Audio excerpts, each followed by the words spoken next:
খিলাফতের এই মহামূল্যবান নিয়ামত আল্লাহ রাব্বুল আলামিন যাদেরকে দান করবেন তাদের কথা স্পষ্টভাবে কুরআনুল কারীমের মধ্যে বলেছেন।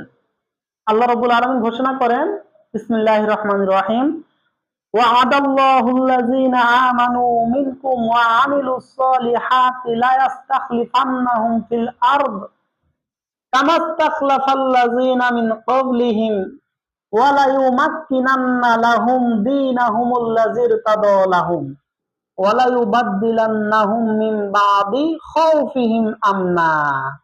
আল্লাহ রাব্বুল আলামিন বলতেছেন, তোমাদের যে সমস্ত লোক ঈমান এনেছে এবং নেক কাজ করেছে, আল্লাহ তাআলা তাদের ওয়াদা দিয়েছেন যে তিনি অবশ্যই তাদেরকে পৃথিবীতে শাসন ক্ষমতা ও কর্তৃত্ব দান করবেন।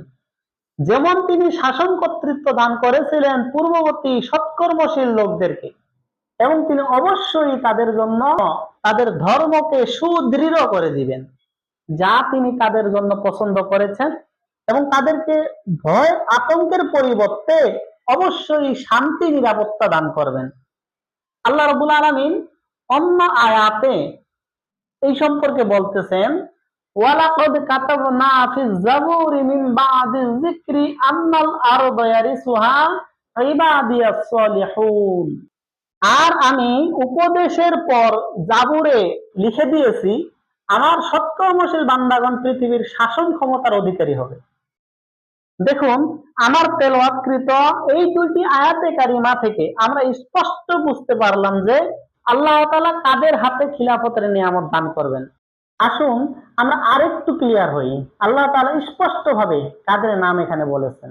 এক নম্বর, আল্লাহ রাব্বুল আলামিন বলতেছেন, আল্লাযীনা আমানু মিনকুম, তোমাদের মধ্যে যারা ঈমান এনেছে, অর্থাৎ মুমিনগণ, বিশ্বাসীগণ, অর্থাৎ অনেক মানুষ, এদের মধ্য থেকে যারা ঈমানদার হবে, মুমিন হবে, বিশ্বাসী হবে, আল্লাহ তাআলা তাদের হাতে এই কর্তৃত্ব দান করবেন।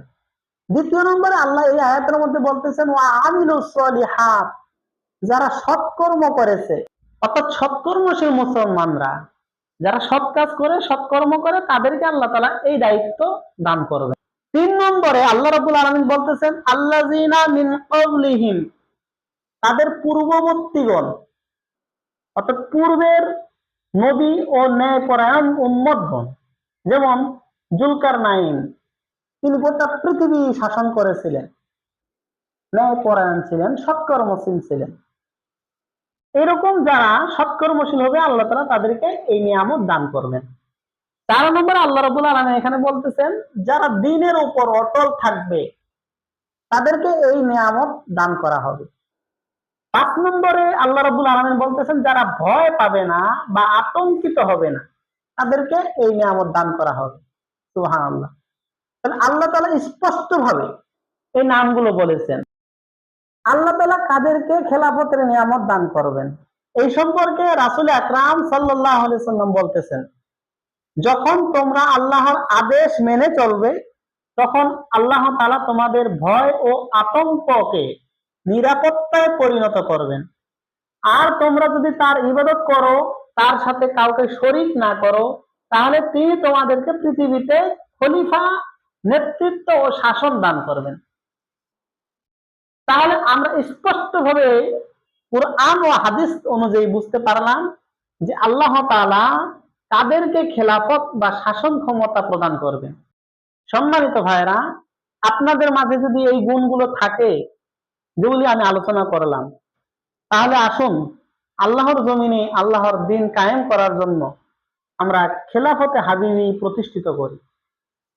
আর যদি এই গুণগুলো নাও থাকে, তবুও আসুন আল্লাহর জমিনে আল্লাহর বিধানকে কায়েম করার মানুষে এই গুণগুলো অর্জন করে আল্লাহর জমিনে আল্লাহর আইন ও রাসূলুল্লাহ সাল্লাল্লাহু আলাইহি সাল্লাম এর সুন্নাহ মুবারক প্রতিষ্ঠা করে দেশকে একটি শান্তিময় ও ইসলামিক রাষ্ট্র হিসেবে গড়ে তোলে।